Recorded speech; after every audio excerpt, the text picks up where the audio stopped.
Abra sua Bíblia comigo aí no livro de Lucas. Livro de Lucas, capítulo 8. Nós vamos ler apenas o versículo 16. Quinta-feira eu ministrei uma palavra e eu quero continuar no mesmo segmento, no mesmo raciocínio. Amém? Tenho certeza que Deus vai falar conosco de uma forma sobrenatural. Amém? Lucas 8, versículo 16. Quem achou, diga amém. Amém. Quem não achou, fala assim: espera mais um pouco. Espera.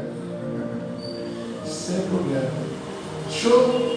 Lucas 8, 16. Diz assim: e ninguém acende uma candeia e cobre com algum vaso, ou a põe debaixo da cama, mas põe-na no elevador, velador, para que os que entram vejam a luz. Amém? Talvez a sua tradução esteja um pouco diferente, esteja no alpendre. Ninguém acende uma luz e esconde debaixo da mesa ou da cama ou de um vaso, mas põe no alpendre, para que seja a luz. Amém?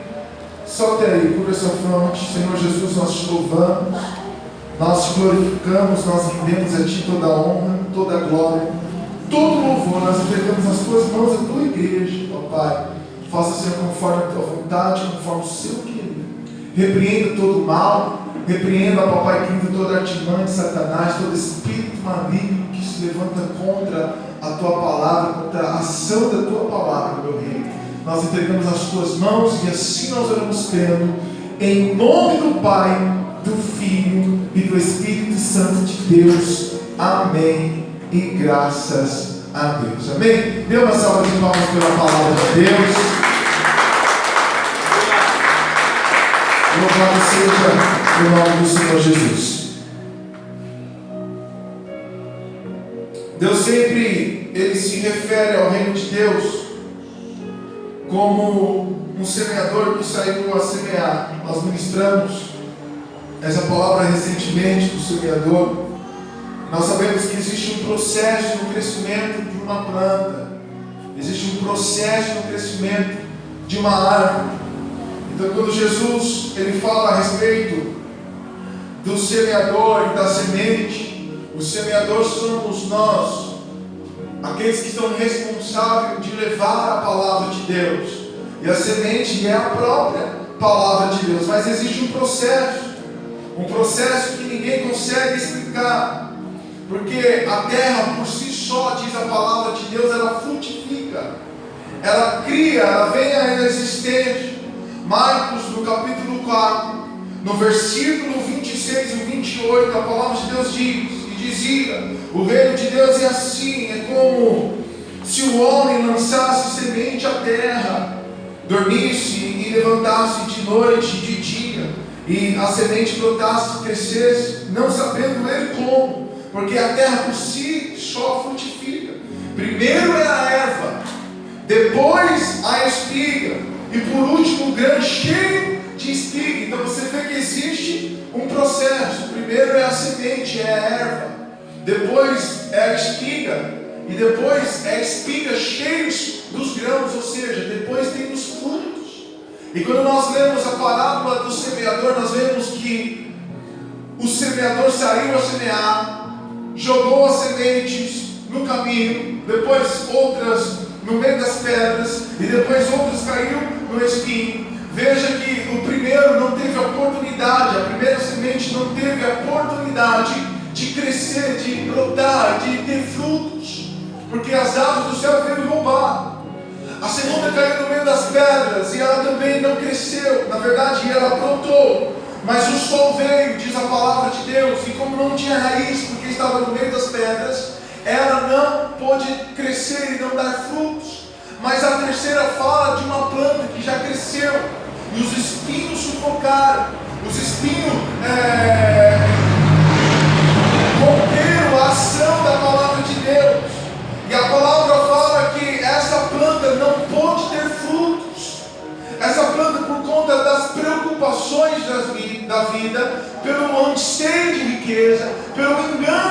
riqueza, pelo dinheiro, perdeu a ação da palavra de Deus e não teve frutos. Está falando de pessoas que estão na igreja, pessoa que passou pelo primeiro processo da erva. Está falando de uma pessoa que passou pelo segundo processo, ela cresceu, mas o problema é que ela não deu fruto. E nós identificamos que o problema de não dar fruto é por conta das preocupações da vida, ou seja, não colocamos Deus em primeiro lugar. E a palavra de Deus fala para nós buscar o reino, a sua justiça, e depois as demais coisas seriam acrescentadas em nossas vidas. Agora, observa, porque a obra de Deus, ela não tem explicação, é inexplicável.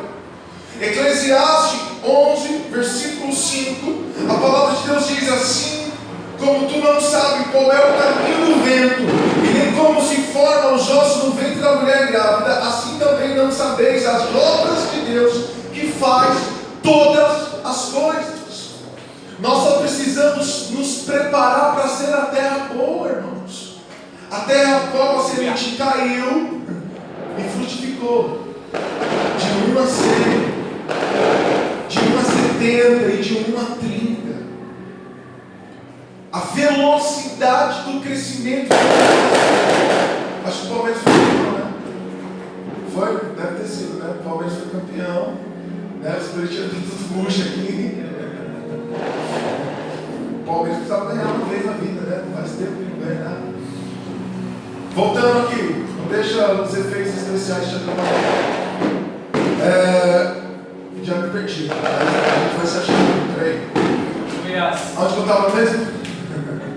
Tá vendo como não é bom nada te atrapalhar? Você pega o rumo, por isso que o pastor é chato quando está pregando.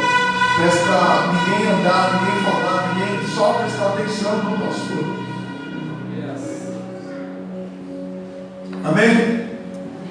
Nós não sabemos como cresce, parece que quando eu falo fora, né? Só Jesus. Nós não sabemos como cresce, nós não temos a noção. Nós precisamos ser a terra boa, apenas ser a terra boa.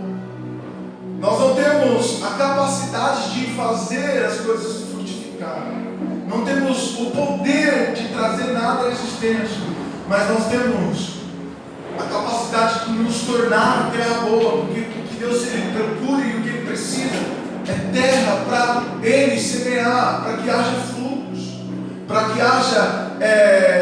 que haja uma liberação de Deus, porque essa liberação ela vai ser rápida, porque a visão de Deus ela é sinônimo de velocidade. Foi isso que Deus disse para Abacuque. Deus disse para Abacuque: escreva a visão legível, para que aquele que passe correndo consiga ler a visão. E nós ministramos quinta-feira e falamos que a visão ela tem que ser escrita em nós. Porque ele quebrou as tábuas de pedra. Isaías ele profetiza que ele tirou o coração de pedra e colocou em nós um coração de carne. É nesse coração, agora é dentro de nós que ele quer escrever a visão, que ele quer escrever os mandamentos. Foi esse o trabalho de Jesus. Ele pegou a lei, ele cumpriu a lei, agora ele pegou a lei para colocar dentro de nós. Ele nunca anulou a lei. Ele nunca anulou o Antigo Testamento, pelo contrário, a palavra de Deus diz: tudo que está escrito na Bíblia, seja no Antigo ou no Novo Testamento, serve para a gente aprender, é um aprendizado para nós. Então, o que Ele quer fazer? Ele quer pegar os seus mandamentos e colocar dentro de nós. Você precisa ser a Bíblia que o mundo vai ler. Aleluia. Você precisa ser a Bíblia que o mundo vai olhar e vai conseguir ler. E essa visão tem que estar legível, tem que escrever com as letras grandes. Sabe aqueles irmãos que têm problema de vista, que nem eu assim, que até de óculos às vezes fica difícil para ler. E aí tem alguns irmãos que compram aquela Bíblia da letra grande, né? Da letra gigante. Nós precisamos exatamente fazer isso, ser essa letra grande, porque o mundo tem uma deficiência. E a deficiência do mundo está na visão. A deficiência da igreja está na visão. Ela não consegue enxergar o propósito de Deus. As pessoas não conseguem enxergar a palavra do Senhor como ela deve ser enxergada, reverenciada e praticada. A palavra de Deus fala: aquele que ouve a palavra do Senhor, mas não a pratica, é semelhante a um homem que construiu a sua casa na areia. Veio a chuva, veio a tempestade, veio as dificuldades, veio os problemas, e aquela casa ela caiu. Mas aquele que ouve a palavra de Deus e a pratica é semelhante a um homem que construiu a sua casa sobre a rocha. E veio os problemas, veio as dificuldades, veio as tempestades da vida, porque veio mesmo, irmão. Veio mesmo. Jesus, ele não prometeu que o evangelho seria um evangelho de facilidade, não. Jesus, ele disse: no mundo tereis aflições, mas tenha bom ânimo, eu venci o mundo e vós também vencereis. Então vai ter problema sim. O problema é quando nós não colocamos a nossa casa na rocha, não colocamos a nossa vida na palavra de Deus. E aí nós temos oscilação, uma hora estamos bem, outra hora não. Por quê? Porque não praticamos. Pastor, é difícil praticar. É difícil, irmãos. Só que tudo aquilo que você faz repetidamente, tudo que você faz todos os dias, tudo aquilo que você faz diariamente, isso vai ser um hábito na sua vida, e você vai ter habilidades para aquilo que você está fazendo. Por que um jogador de futebol ele joga muito bem? Porque ele treina todos os dias. Porque um atleta que corre numa maratona consegue alcançar todos os metros, todos os quilômetros de uma maratona? Porque ele treina todos os dias, ele está sendo preparado para aquilo. O problema é que a nossa geração é uma geração de fast food. Vamos para a igreja para ouvir o pastor falar, para pregar, vamos receber o alimento do pastor e vamos embora. Vamos pedir para ele orar para a gente e vamos embora. Vamos pedir para ele ungir a nossa vida e vamos embora. E a nossa semana acabou. Não temos mais vida no Espírito, não temos mais vida contínua com Deus, não temos mais relacionamento com a palavra de Deus. A Bíblia, meu irmão, ela é um livro que expressa o amor de Deus. A Bíblia é um livro que, entre linhas, você não consegue enxergar a pessoa do Senhor Jesus. Só por que nós temos intimidade com Deus? Porque nós conhecemos a palavra de Deus. Aleluia. Temos intimidade com Deus porque reconhecemos o seu senhorio através das Escrituras. A palavra de Deus fala lá em Hebreus que, pela fé, nós cremos que o mundo que nós vemos veio à existência por um Deus invisível. Existem várias teorias para a criação do mundo, mas a palavra está dizendo que o mundo foi feito pelo vocatel de Deus, pela palavra de Deus liberada, pelo verbo vivo que é Jesus, que é Cristo. E se os estudiosos estudassem a Bíblia, entenderia isso.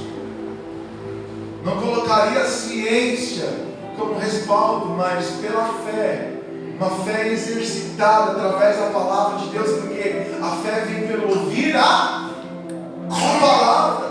Então nós precisamos exercitar a nossa fé, irmãos, através da palavra. Porque uma pessoa que vai para a academia, que treina, ela tem o seu corpo em forma, porque ela treina todos os dias. E não é diferente com os músculos espirituais. Nós precisamos exercitar a nossa fé, para que os nossos músculos espirituais estejam em forma. Amém? Posso ouvir glória a Deus aí? Glória a Deus. Nós precisamos colocar em prática aquilo que Deus tem liberado, o vocatel de Deus sobre as nossas vidas. E quando você busca isso, quando você entrega a sua vida para conhecer as profundezas de Deus, Ele vai te renovar. E aonde Ele te renova? Na sua mente. Romanos capítulo 12, versículo 2. Não se conforme com este mundo, mas sede transformado pela renovação do vosso entendimento, entendimento para que você experimente a boa, a agradável e a perfeita vontade de Deus. Está falando do que? Está falando do processo. Primeiro a erva, a boa, depois a espiga, a agradável, e depois a perfeita vontade de Deus. Os grãos cheios de espiga, ou melhor, as espigas cheias de grãos. Aleluia! É um processo. Dá risada, pastor, não. É um processo, irmãos. É um processo que nós precisamos viver. Primeiro é a boa, depois é agradável, depois a terceira é a perfeita vontade de Deus. Mas observa que o apóstolo Paulo aqui em Romanos, ele está dizendo que nós não podemos tomar a forma do mundo. E a luta de Satanás é justamente para tirar a forma de Deus de nós. Porque lá no início, lá no princípio, a palavra de Deus fala que nós somos feitos conforme a imagem e a semelhança de Deus. E agora Satanás, ele luta para tirar essa forma, essa imagem de nossas vidas, para colocar a imagem e a forma do mundo. E aí existe uma resistência, e a resistência é no nosso entendimento. Essa resistência para que o diabo não tome a nossa casa, não tome a nossa vida, não tome a nossa família, não tome a nossa geração, não tome a nossa cidade. Essa resistência, ela vem através do nosso entendimento. Nós precisamos entender a palavra. Por isso que Isaías fala que nós somos testemunhas do Senhor, para saber, crer e entender. Novamente o processo de Deus. Saber, crer e entender. E o entender é fundamental, irmãos. O entender, ele é fundamental para os nossos dias. Nós não podemos ter uma igreja onde as pessoas não buscam mais pela palavra, não tem mais desejo, não tem mais anseios. Ah, pastor, mas é difícil, eu não tenho tanta facilidade assim. Quero falar para você que o Espírito Santo de Deus, ele vai te capacitar. O Espírito Santo de Deus vos ensinará todas as coisas, porque vós tendes a unção de Deus. Você tem a unção do Senhor. A Bíblia, ela é o único livro, quando você lê, o autor dela está presente, está com você para te ensinar. E eu te dou algumas dicas. Hoje nós temos as traduções dos dias de hoje.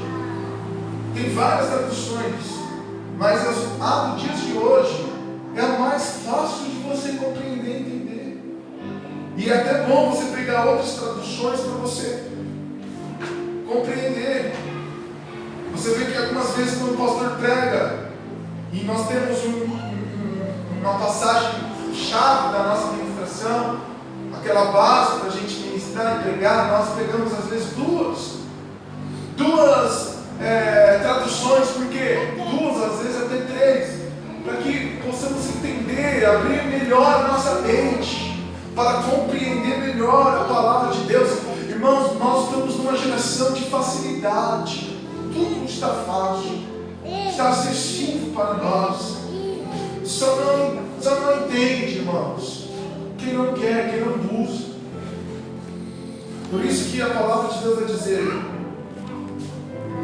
me buscai com todo o seu coração, e eu serei achado de vós. O problema é quando nós não buscamos de todo o coração. Nós precisamos buscar a Deus. Para quê, pastor? Para que você seja visão. Para que você seja a obra de Deus, o instrumento dele aqui na terra. Amém? Posso ouvir um glória a Deus? Glória a Deus. Ninguém acende com uma candeia e cobre com baixo. Ou deixa debaixo da cama, mas põe em um elevador. Coloca num lugar alto. Coloca num velador, na verdade. um alpendre, um lugar alto. Eu disse aqui quinta-feira, se nós pegássemos essas luzes aqui, essa luminária, colocasse ela para baixo, cada vez mais para baixo, que ela vai ficando mais no ambiente, vai ficando escuro. E se colocarmos no chão, então pronto, fica tudo escuro. E aí quando Jesus ele fala que ele não acende uma candeia, que Deus ele não acende uma luz para colocar ela no chão, baixo, onde ninguém consiga ver, ele fala que antes coloca no alto para que todos vejam. Ele está falando de nós como luz do mundo, porque ele disse isso no Sermão da Montanha. Nós como luz do mundo, ele vai erguer, ele vai exaltar, ele vai levantar. Só que a exaltação não é o brilho, irmãos. A exaltação de Deus não é a nossa fama, não é a nossa igreja grande, nem a nossa igreja cheia. A exaltação que Deus está dizendo para nós aqui, a exaltação que Ele tem para mim e a exaltação que Ele tem para você, é para que você vive a perfeita vontade de Deus. É para que você viva os propósitos de Deus. Para que você seja a luz do mundo. A palavra aqui no original seria iluminar. A luz, a palavra no original, traduzido para o hebraico para o original, seria iluminar. Vem de esclarecer. A verdade é que nós precisamos deixar as coisas claras para as pessoas que estão olhando para nós, para que elas possam ver Deus através de nós. Será que os seus amigos de escola têm visto Deus em você? Será que os seus amigos do trabalho têm visto Deus em você? Será que os seus amigos, sua família, seus parentes, as pessoas que estão à sua volta, têm visto Deus em você? Será que você tem sido a luz deste mundo?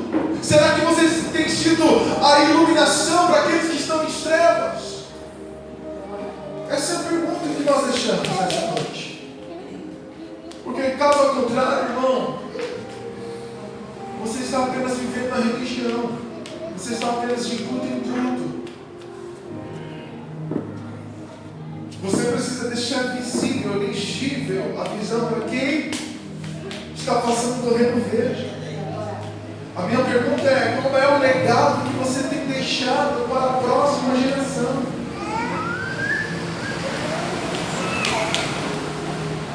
Abra sua Bíblia comigo no capítulo 4 de João. João capítulo 4, versículo 10. Diz assim: se você for bom de endereço, me acompanhe. Se você não achou, pode prestar atenção em mim. Diz assim: Jesus respondeu e disse: se tu conheceras o dom de Deus e a quem é que te diz, dai-me de beber, tu lhes pedirias, e ele te daria a água viva. Disse-lhe a terra: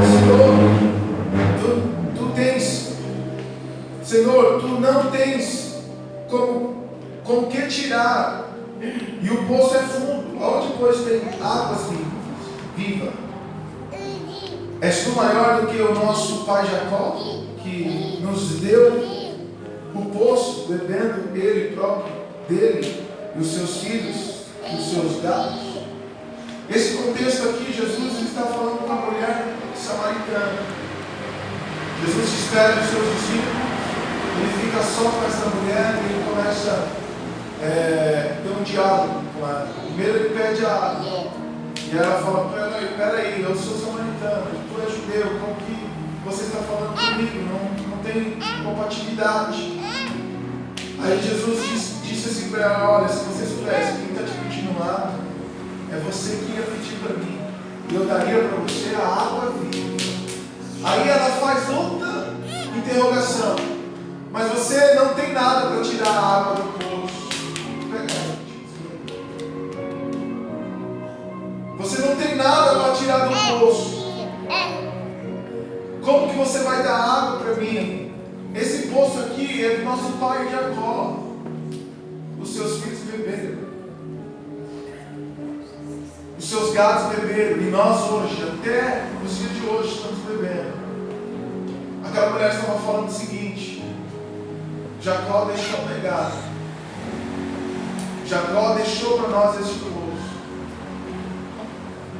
E essa é a minha pergunta: o que você tem deixado como legado? O que você tem deixado hoje para a próxima geração? Naquela interpretação, Jesus estava dizendo que Ele era a água da vida, Ele era a água viva. Naquela interpretação, Jesus estava dizendo que Ele era maior daquele poço. Naquela interpretação, Jesus estava dizendo que o poço de Jacó, aquele poço que ele abriu, estava representando Ele. E Ele era a água, Ele era o legado que os patriarcas deixaram, porque viveram pela fé na esperança de alcançar o propósito de Deus. E a palavra de Deus fala que Abraão viu os dias de Jesus. Abraão viu os dias de Jesus. Abraão, ele teve a revelação de Cristo. A pergunta é: qual é o legado que nós estamos deixando para a nossa próxima geração? Será que nós vamos deixar um poço para que os nossos filhos bebam da água? Sabe o que Jesus disse? Jesus disse que dentro de nós existe uma fonte que vai jorrar águas para a vida eterna. Será que dentro de nós essa fonte ela está jorrando? Será que nós estamos jorrando essa água? Será que nós estamos fluindo em Deus? Será que nós estamos vivendo o propósito de Deus? Nós precisamos viver a boa, sim, agradável, sim, mas a perfeita vontade de Deus é melhor. A perfeita vontade de Deus, Jesus estava numa cruz entregando a sua vida. Na agradável vontade de Deus, Jesus estava curando os enfermos, expulsando os demônios, começando o seu ministério. Na boa, Jesus tinha 12 anos e ele estava no templo, aprendendo e ensinando. Mas na perfeita vontade de Jesus, ele estava dando a sua vida. E quando o processo de Deus em nossas vidas ele acontece, significa que a terra ela é boa e ela vai dar fruto. Jesus disse que Ele é a videira e nós somos os ramos, e aquele que não der fruto será podado. Está falando de alguém que está em Cristo, está falando de alguém que está na videira, está falando de alguém que está ligado a Ele e não tem dado fruto. Pessoas que passam a vida inteira na igreja, a vida inteira ouvindo de Deus, vivendo a boa, agradável, mas não vivendo na perfeita. Porque na perfeita, o grão de trigo tem que morrer para que haja fruto. Na perfeita, nós temos que perder para ganhar. Na perfeita vontade de Deus, nós temos que renunciar, pegar a nossa cruz e seguir os passos do Senhor. E seguir os passos de Jesus. Quem já assistiu aquele filme que Jesus faria em seu lugar? Quem já assistiu esse filme? O que Jesus faria em seu lugar era o título do filme. Era um homem, um estrangeiro que foi para uma cidade do interior pequeno. E ali ele era um homem de Deus, um homem que tinha compaixão de outras pessoas. Mas por aquela cidade ser fechada, ninguém estendeu as mãos para ele, nem o pastor da igreja. E aí tem algumas histórias paralelas e ele ajuda essas pessoas a entender o propósito de Deus. E uma das perguntas que ele fazia para as pessoas era: qual é a sua atitude? Pensa antes de você fazer. Pense dessa forma: o que Jesus iria fazer se fosse ele no seu lugar? Então essa pergunta ela precisa estar diariamente em nossas vidas. O que Jesus faria no seu lugar? Você sabe o que Jesus faria? Você conhece o caminho de Deus, os passos dele? A palavra de Deus fala em Pedro: aquele que diz andar com o Senhor deve andar como Ele anda. Aquele que diz que é do Senhor deve andar como o Senhor Jesus andou. Aquele que não renuncia a sua vida em tudo que possui não pode ser discípulo de Deus. Então se trata de nós renunciarmos as nossas vidas para que a visão de Deus, para que a palavra de Deus seja visível para nós, visível para quem olhe para nós, porque Deus Ele quer fazer em você, para depois fazer através de você. Nós precisamos andar no legado do nosso Pai, aquilo que Ele deixou para nós, viver a paternidade de Deus. Para derrubar um gigante, Deus usou um menino, um jovem. Agora, para derrubar Faraó, Deus usou um velho. Por quê? Porque Faraó representa o governo do mundo. Faraó representa o mundo. E para destruir o mundo, para derrubar Faraó, tem que ser alguém maduro. Para derrubar os gigantes da vida, Deus usou Davi, um menino, um jovem. Porque ele é Senhor. Agora, para derrubar um sistema, irmão, não é com força. Para derrubar um sistema não é com violência. Não. Para derrubar um sistema tem que ser com maturidade. Tem que ser com experiência. E o que Deus quer fazer? Deus Ele quer fazer uma junção, pegar a experiência e pegar a força dos jovens. Por isso que a palavra de Deus lá em Joel, capítulo 2, versículo 28, diz assim, a promessa diz: e há de ser que depois derramarei o meu espírito sobre toda a carne, sobre os velhos, sobre os filhos e sobre as filhas. Profetizarão os vossos velhos, e terão sonhos os vossos jovens, e terão visão. Essa é a junção. O jovem precisa ter uma visão, e os velhos precisam ter os sonhos. É uma junção perfeita. Foi o que aconteceu com Maria e Isabel. Isabel era velha, Maria era uma jovem. Maria estava gerando Jesus, Isabel estava gerando João a perfeita. Maria concebeu Jesus, Isabel concebeu João Batista. O velho veio para anunciar e o novo veio para estabelecer, para atrair. Esse é o propósito, irmãos. Você precisa deixar um legado para a próxima geração, crescer espiritualmente. Crescer espiritualmente. Quando nós falamos, irmãos, vamos orar, vamos nos unir para a oração, vamos buscar a palavra, vamos ter sede. Nós estamos preocupados com isso, preocupados com o crescimento da igreja, com a evolução da igreja. Nós precisamos evoluir, irmãos.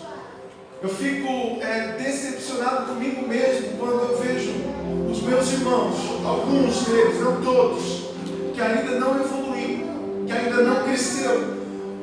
Por outro lado, eu fico feliz porque pessoas têm crescido, pessoas têm amadurecido, pessoas têm entendido, pessoas pessoas que saíram de um sistema e agora estão vivendo o cristianismo, estão vivendo verdadeiramente o reino de Deus. Aleluia. Porque foram destravadas, porque pessoas entenderam a palavra de Deus e deram uma resposta. Eu sei que nós não vamos conseguir tocar em todos, nem Jesus conseguiu tocar em todos, nem Jesus conseguiu abrir a mente de todos. Nós sabemos que não será fácil, mas nós não vamos desistir. Jesus, Ele não orou ou melhor, Jesus ele não morreu apenas para os seus discípulos, ele morreu para todos. Mesmo sabendo que nem todos vão aceitar a palavra, mesmo sabendo que nem todos vão aceitar a mensagem, nem todos vão crescer espiritualmente, nós não podemos desistir dessas pessoas. Não podemos desistir dos nossos irmãos, não podemos desistir da nossa igreja, não podemos desistir do nosso chamado, da nossa responsabilidade. Não podemos desistir, irmãos. Nós precisamos amadurecer. A visão, ela precisa ser acompanhada dos sonhos. Porque nos últimos dias o Espírito do Senhor viria sobre os filhos e sobre as filhas. Profetizarão os vossos velhos e terão sonhos. E os vossos jovens terão visões. Os velhos terão sonhos e os jovens terão visão. Eu sonho que a próxima geração dessas crianças, de Noah, de Isa, de Miguel, de Samuel, de todos os que estão inseridos em nossa igreja, o meu sonho é que eles tenham uma visão e dê uma resposta melhor do que nós estamos dando hoje, do que nós estamos fazendo hoje. Porque esse é o propósito, o filho ser maior do que o pai. Agora, a próxima geração, ela depende de nós. Jesus, ele estava indo para a casa daquela menina que estava morta, para ressuscitá-la. 12 dias, aquela menina já estava enferma e veio a morrer. Só que no caminho, uma mulher que tinha 12 anos de fluxo, uma mulher, a Bíblia não fala se ela era velha, mas a Bíblia fala que aquela menina era uma jovem. Então nós entendemos que aquela mulher era a geração atual e aquela menina seria a próxima geração. Então observa que a palavra de Deus fala que aquela menina tinha 12 anos, 12 dias que estava enferma e veio morrer. E aquela mulher era 12 anos de fluxo. 12 representa o governo, 12 tribos de Israel.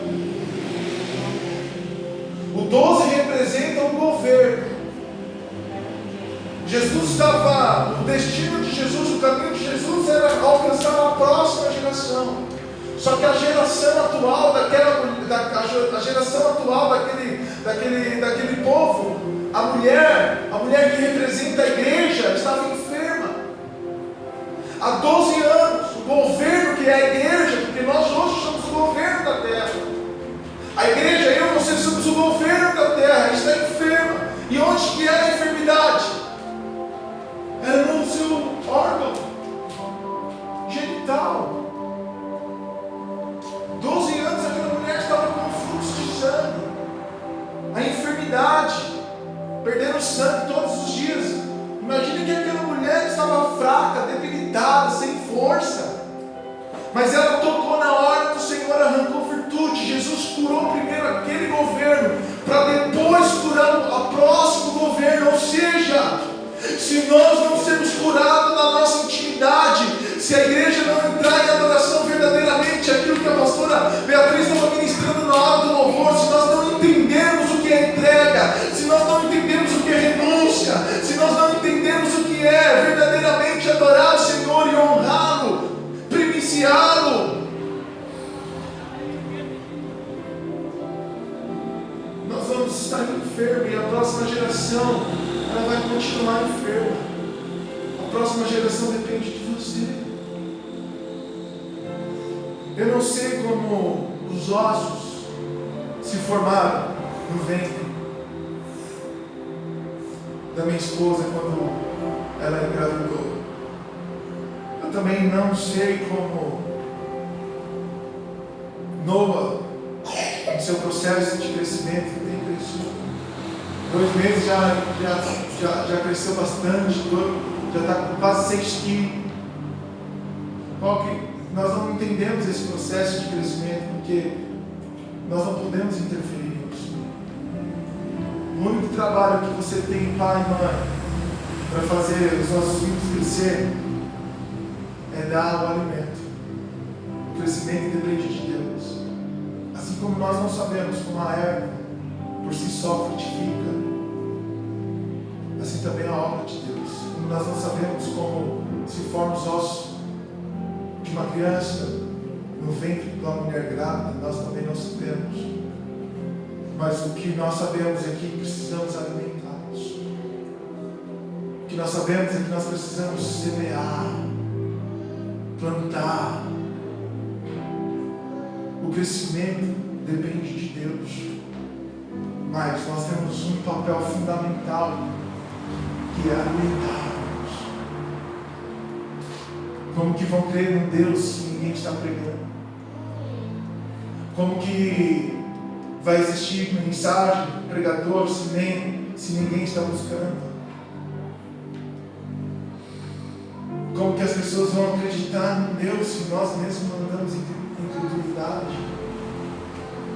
Ou seja, a próxima geração depende de você, depende de mim. O meu filho, para crescer, depende de mim. Depende do alimento que eu vou dar para ele, depende da forma que eu vou cuidar dele. Agora, o crescimento é Deus que dá, é Ele que faz, é Ele que desenvolve. E esse é o nosso trabalho, é alimentar você para que Deus faça que você se desenvolva e dê uma resposta adequada para os nossos dias. Abacuque, a palavra de Deus diz que ele estava com a sua guarda no alto, em posição de luto. Ele subiu a fortaleza, como um soldado que sobe na torre de vigia para vigiar. Sabe o que isso significa? Significa que ele estava pronto para atacar o seu inimigo e para se defender do seu inimigo. A igreja precisa estar neste lugar, neste ponto, no ponto de ataque e no ponto de defesa. Por isso que o apóstolo Paulo fala das armaduras espirituais. Ele fala do escudo da fé, a espada da palavra, o capacete da salvação, a couraça da justiça, o sapato do evangelho. Nós precisamos estar equipados espiritualmente para atacar e também para se defender. Yes. E aí nós vamos ouvir a voz de Deus. Abacuque dizia: eu quero ouvir o que Deus tem para mim. Para quando chegar o dia de ser arguido, o dia de ser exaltado, eu posso dar uma resposta adequada. Aí Deus fala para ele: então escreva a visão e deixa ela legível. As pessoas precisam ver Deus em você. O mundo precisa ver Deus em você. Nós não podemos andar mais de culto em culto, de igreja em igreja, buscando interesse próprio. Não, nós precisamos correr dentro de um estádio, como diz o apóstolo Paulo, para que um só seja vencedor. Para que um só seja vencedor, que é Jesus. Não ande preocupado com os seus afazeres. Uma coisa só é necessária.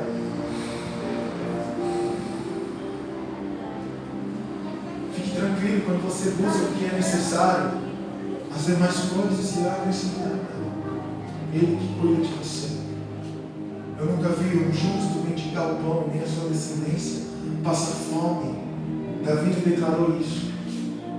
Ele era um menino, ele se tornou um homem, ele era jovem, ele se tornou velho, e ele nunca viu uma pessoa que anda em justiça ser desamparado.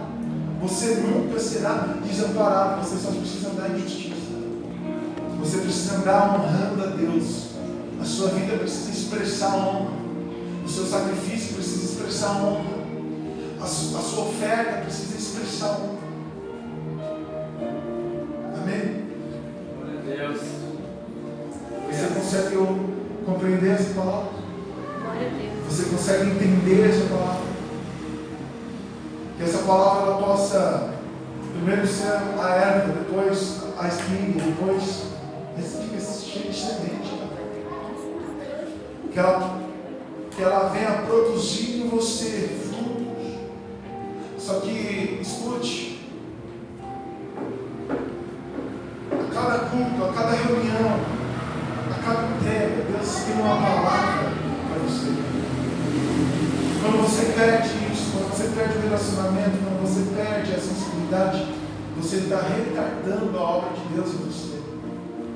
Você está retardando o propósito de Deus em você. Você é a única pessoa que tem esse poder de neutralizar a ação de Deus na sua vida. Você é essa única pessoa. O diabo, ele não tem poder sobre a sua vida. O diabo não tem autoridade sobre a sua vida, porque autoridade é sinônimo de poder. Ele não tem autoridade sobre a sua vida. Jesus, ele nos deixou um diabo, um inimigo derrotado. Ele está debaixo dos nossos pés. Mas as nossas atitudes têm dado legalidade para que ele haja em nossas vidas. A nossa falta de reverência, a nossa falta de entrega, a nossa falta de honra diante de Deus tem dado legalidade. Por isso que a palavra de Deus vai dizer que ele está como um leão ao nosso derredor, esperando a oportunidade para nos tragar. E aí Deus ele permite mesmo certas situações em nossas vidas, justamente para que você aprenda a fechar as brechas. Nós vamos viver de luta em luta, mas o próximo estágio, o próximo nível, só vai chegar quando você vencer essa. Se você está vivendo sempre a mesma luta, cara, tem alguma coisa de errado. Se você está vivendo sempre os mesmos obstáculos, significa que tem alguma coisa errada no caminho e você precisa reparar isso. Elias subiu no Monte Carmelo e ele teve que reparar o altar. E ele pegou 12 pedras. Ele disse: eu vou estabelecer aqui um governo, mas não é o meu governo, é o governo de Deus. Eu vou reparar o meu altar e eu vou atrair o governo de Deus. No Monte Carmelo ele gritava e ele dizia: cadê os deuses de Baal? Ou melhor, ele dizia: cadê os profetas de Baal? Cadê o Deus de Baal? Cadê o Baal? Cadê o Deus Baal? Será que ele está dormindo? Será que ele está ocupado? Que ele não responde? Irmãos, a resposta para a sua vida, ela vai estar debaixo do governo de Deus. Aleluia. Glória a Deus. Elias reparou o altar de Deus e mostrou para Israel que só existe um Senhor, que só existe um governo, só existe um governo na sua vida, irmão. Só existe um governo para você, e é este lugar que Deus ele quer nos levar, para esse processo que Deus ele quer nos introduzir. Amém? Posso ouvir glória a Deus? Glória a Deus. Você precisa ser melhor amanhã do que você foi hoje. Você precisa ser melhor. Você precisa evoluir. É uma meta. Assim como os atletas e qualquer outro esporte que requer disciplina. A disciplina é ser melhor amanhã do que eu fui hoje. Alcançar uma meta maior. Então que o seu cristianismo possa ter uma meta. Que amanhã você seja melhor do que você é hoje. Uma pessoa melhor, um esposo melhor, um marido melhor, uma esposa melhor, um adorador melhor, um pastor melhor, um obreiro melhor. Nós precisamos melhorar. Não para ser melhor, mas para ser responsável. Para que o mundo veja a visão em nós. Para que o mundo veja Cristo em nós, porque essa é a visão, a esperança da glória de Deus em Jesus e nós. Amém? Se ponha de pé, vamos adorar o Senhor Jesus.